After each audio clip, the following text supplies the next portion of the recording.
Oh my god, you guys, as if I'm here doing this video again. This is kind of like Twilight Zone for me because honestly, I never thought if you would ask me 5 years ago that I would need to make this video a second time. But today we are talking about my weight loss journey, my 2021 weight loss journey. Today I'm here to give you guys an update, answer all of you guys' questions, and basically let you guys know what has gone on. The last time I actually sat down and did one of these videos was in March of 2021 when I had been on my weight loss journey for only 8 weeks. I had lost 6 pounds and I just watched that video back, you guys, and oh my goodness, I'm like, what was I thinking filming that? Because you can still tell I was holding a lot of weight in my face even though I had seen results. This time around, if you guys go back and look at that video, there is a dramatic difference in the look of my face, I think, at least. Maybe when I'm editing this, I'll be like, oh, girl, no. For those of you guys who are new and have just stumbled on this video and who have never seen me before, I actually had a major weight loss journey and documented it here on this YouTube channel. I want to say 5, 6, 7 years ago. I lost 88 pounds the all-natural way. I used to weigh 212 pounds, and at my lowest weight, I got down to 126 pounds. And I was able to maintain that successfully until about midway through 2019. Over the course of a year and a half, I ended up putting on about 30 to 35 pounds. Until January 25th, 2021, I stepped on the scale. I was 176 and a half pounds at the start of this weight loss journey. I had gained a lot of weight in my face. None of my clothes were fitting anymore. I was really unhappy with how I looked, and so I knew I needed to make a change, and so I started on this weight loss journey. But this time around, I was determined to eat more calories, not cut anything out, eat fun food, yada yada yada, and so here we are today. So I told you back in January of 2021, I was weighing 176.5 pounds. Today I weigh 147 to 148 point something pounds. It really depends on the day, if I'm holding water weight, what my period is, yada yada. And honestly, you guys, I am so proud of myself. That means that since January, I have been able to lose 28 and a half pounds. I am so proud of myself, you guys, just because going into this weight loss journey, when I gained that weight again, I was like, okay, I'm older now. It's going to be harder. I'm not like in my early 20s. I'm 31 years old now. I was 30 when I began this weight loss journey again. And so I didn't know if I would be able to do it. I didn't know if I would be successful. If you had asked me 5 years ago, 6 years ago, oh my god, Amy, how would you feel being 147, 148 pounds? I would have felt fluffy, overweight. I would have needed to do something about it stat. Like, it just would not have worked for me. And today, at 147 and 148 pounds, I actually feel great. I feel way more confident about how I look. I'm starting to wear cute outfits again. I just got married and I got married at this weight and I felt so confident and so beautiful in my dress. I didn't feel overweight at all, which is just huge for me because a big part of weight loss is mental. With that being said, for me to be at like my dream body now, I wouldn't want to weigh less than 140 pounds. So 140 is like my goal weight. That was the last time I was really happy with my body, and I'm in no rush to do that. If it takes me another year to do that, so be it, because I'm happy with my lifestyle. I'm happy with what I'm doing, what I'm eating. I don't see a reason to change things for speedy weight loss. I want to say I started seeing results in the first month. Not necessarily pounds lost, you guys, but in inches lost, my body fat percentage, and also just how I was looking because I was taking progress pictures every single week to see changes.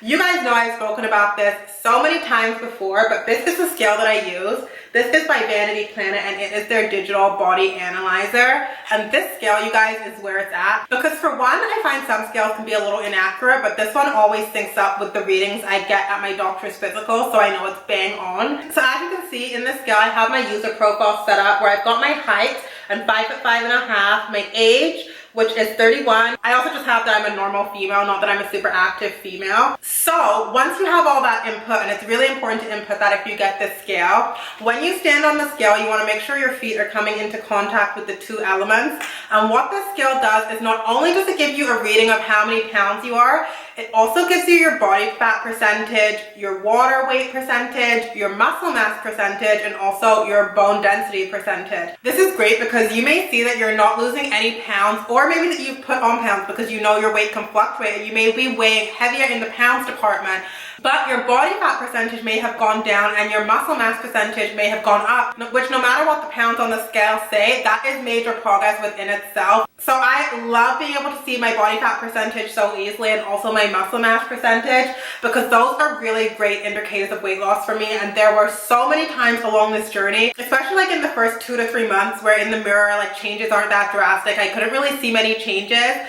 I would really rely on the numbers on this scale to really help me out, as well as the measurements I would take with a measuring tape to see that, okay, what you're doing is working. And so you don't need to get unmotivated, because trust me, weighing yourself can be very unmotivating and looking at the pound number alone. So definitely using a scale like this has been crucial for me. I'm going to leave a coupon code right here where you guys can get this exact scale for 60% off. It's super a steal. Like I said, I've been using it for over 5 years, and it's the only one I'll ever use. These scales are literally everything. You guys, I lost the weight in the exact same way that I did it last time, and that is through diet and exercise, a combination of the two. And interestingly enough, this time around I have not been as aggressive with my exercise, and I will tell you guys why. So this time around, you guys, from January to about June, I was very intense with doing my treadmill workouts. Every morning, 5 days a week, I would go downstairs and either do a combination of low intensity, steady state, LBS workouts, which was for me walking on the maximum incline that my treadmill goes to, which is 12% incline at 3.5 miles an hour for about 20 minutes. And then I graduated to including HIIT with that, which is high intensity interval training, which you guys know is my favorite for fat loss. And that is when you basically alternate sprints and walking intervals. So I will sprint at like 9 miles an hour, and then I will walk for a minute at 3.5 miles. Then you guys, in May, I got my puppy Georgie. Sweet Georgie was just taking a nap. He's just had his neuter surgery 10 days ago, and so he's in his little onesie. And this little bundle of joy would not be out of my sight, you guys. I could not find time to get in a workout just because having a new puppy was so much more work than I ever could have imagined. And he did not want to be out of my sight. He didn't like his crate. And then when he got vaccinated and was able to go on walks, you guys, I kid you not, walking is what I have done to lose the rest of the weight. He and I go on 2 to 3 walks a day. We do anywhere from 2 kilometers to about 5 or 6 kilometers a day, which may not seem like that much, but 7 days a week, that is anywhere from 14 to 35, 40 kilometers a week. And for me, I was someone that was super sedentary before. I did not walk, I did not exercise unless I made a point to. So for me, every week to get 14 to 35 kilometers in, that was a big deal. And for me, I was surprised to still see the weight falling off and not having to put in so much balls to the walls exercise. And so when I stopped doing my treadmill workout, I was 160 pounds. And so I've been able to lose all the rest of the weight and go from 160 pounds to 147 pounds, literally just from walking with my cardio partner, my dog.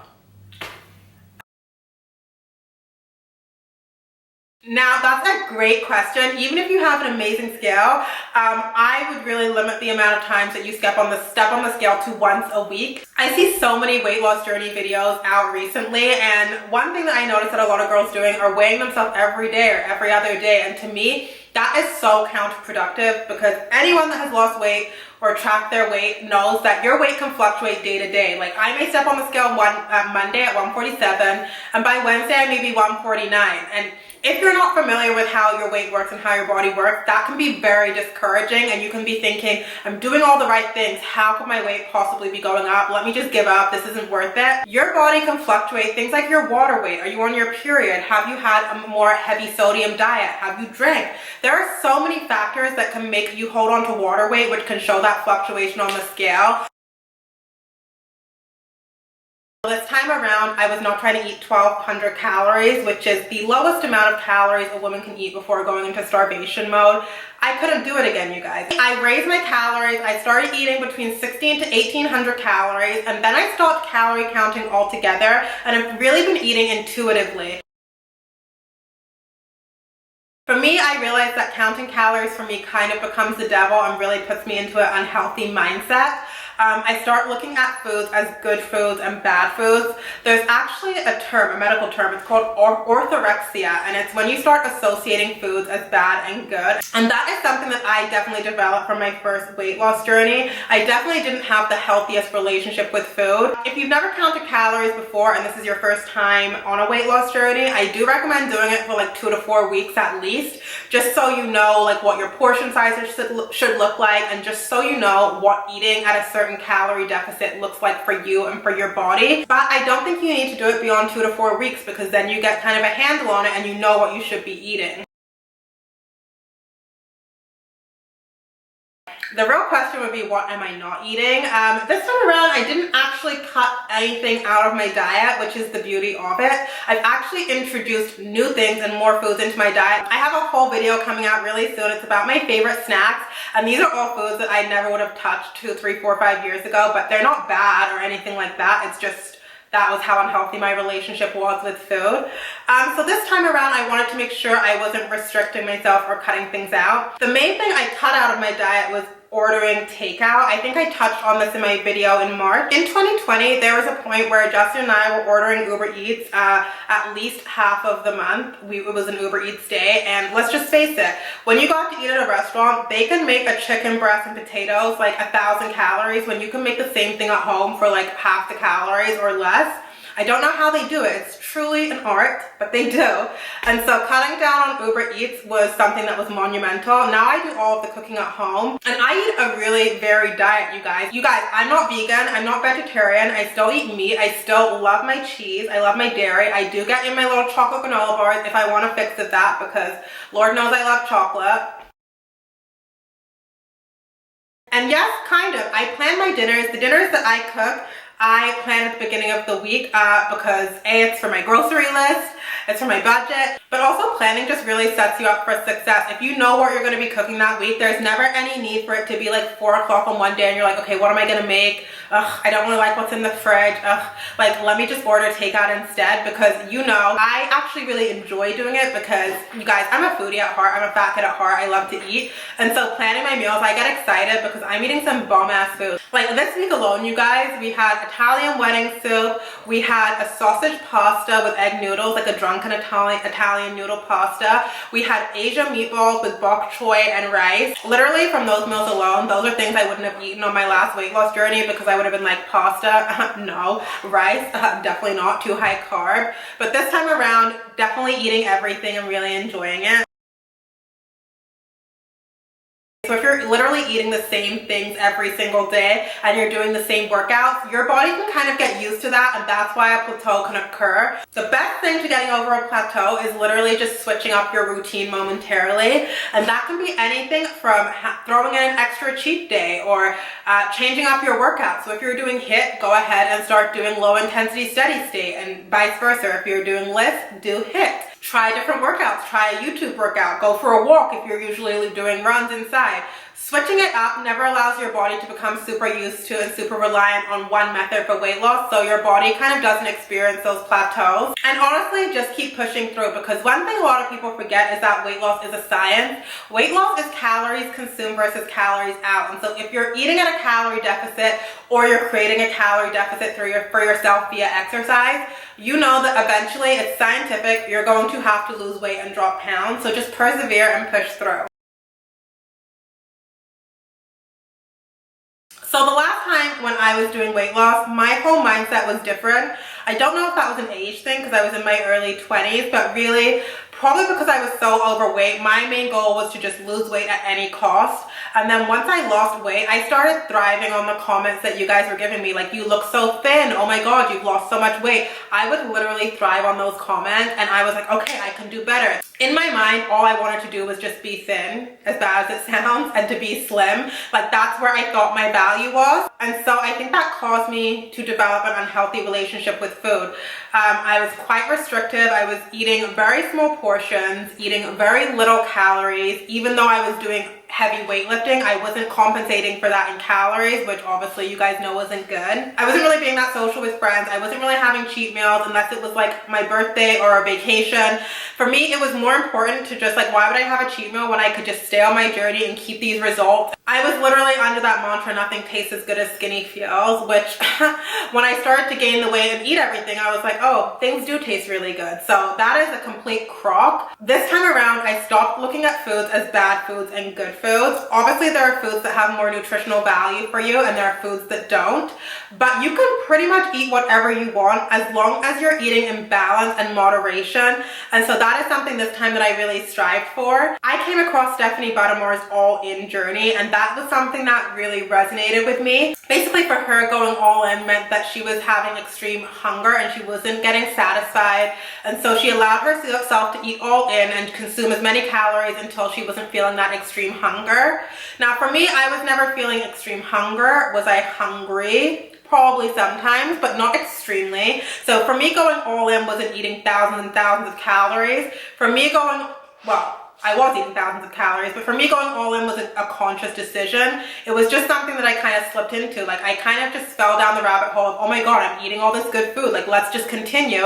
And I was eating whatever I wanted to eat, and that was what contributed to my weight gain. This time around, when I started my weight loss journey, I knew I did not want to give up anything and have things be off limits. But I knew obviously that there are certain things that is probably just not good for you to eat every day. Like, should you be eating candy all the time? Should you be eating Uber Eats all the time? Should you be eating chips all the time? Probably not. It's pretty obvious. I also knew that my body wasn't supposed to be at the weight that it was. Like, no one in my family is overweight. I know I'm not really supposed to be 176 pounds, however much I was. My face starts holding weight. When my face starts holding weight and looking really chubby, I know that's not really where I'm meant to be. And so with all in, what you do is you eat whatever you want, and then eventually you're eating less over time because you don't need as much to feel hungry and your body goes to its set weight. So for me, I feel like that kind of gave me the permission inside my mind to be like, okay, this time around, I'm not going to give up any foods. If I want to have takeout pizza, sure, I'll have it, but I'll have like maybe 1-2 slices and fill up with salad. I'm just going to eat what I want to eat, but in moderation, and eat balanced and make the best choices that I can. And so that was something in mind that really created a mindset shift for this weight loss journey. Also, this time around, it wasn't about losing weight within a specific time frame. I wasn't like, okay, I'm going to do it in a year. I wasn't even like, I'm going to do it for my wedding. I was like, okay, I'm just going to embark on this journey, see how long it takes me, see what my results are, see where we go from there. Also, this time around, it's not about being as thin as I can possibly be, you guys. It's just about being, I want to be healthy, obviously, because I want to live a long life. I want to feel good about myself, of course. But I know that now I'm more hovering around my body's natural weight point. But I realized really quickly that I had an unhealthy relationship with food, and that I didn't want that to be something that continued in the forefront of my mind, this weight loss journey. I don't always want to be thinking like, this has that many calories in that, or girl, you probably shouldn't eat that because, you know, then you're going to have to work out and blah, blah, blah. I just wanted to be able to get to a point where I can just enjoy myself and not feel that guilt. Listen, I wouldn't say I'm 100% reformed. Obviously, sometimes I still think old habits die hard. I just know what calories are in something, and that maybe it's not the best choice for me today, but that's okay because I'm a lot better than I was before. And so I'm a work in progress, you guys. I'm gonna leave that video here. Please let me know if you guys have any more questions or any topics that you guys want me to cover about this weight loss journey, or any specific videos you want me to do. Food, workouts, motivation, whatever it may be, and also being able to lose weight and literally not have restricted myself and to be eating a lot more calories than I was eating. I just never thought that this was possible for myself. And so I know obviously if I can do it, I am just a regular girl sitting here, then obviously all of you guys can too. It's really just a science. But yes, Georgie and I are gonna, okay, George, sit down. So I'm gonna leave this video here, you guys, and go give Georgie some attention because he's literally dying. As you can see, he's chomping at the bit. Thank you guys so much for the support. Not only now, but back then. You guys have been so supportive, even through my weight gain, most of you, through my journey to lose weight. I really appreciate you guys' support this whole time and support of my journey. It's truly been a journey, and so I am so thankful to have you guys along. And I will see you guys in the next video, where Georgie will be asleep again and not biting my hand, because I'm gonna have to give him some attention now. Okay? Let's say bye. Bye, guys.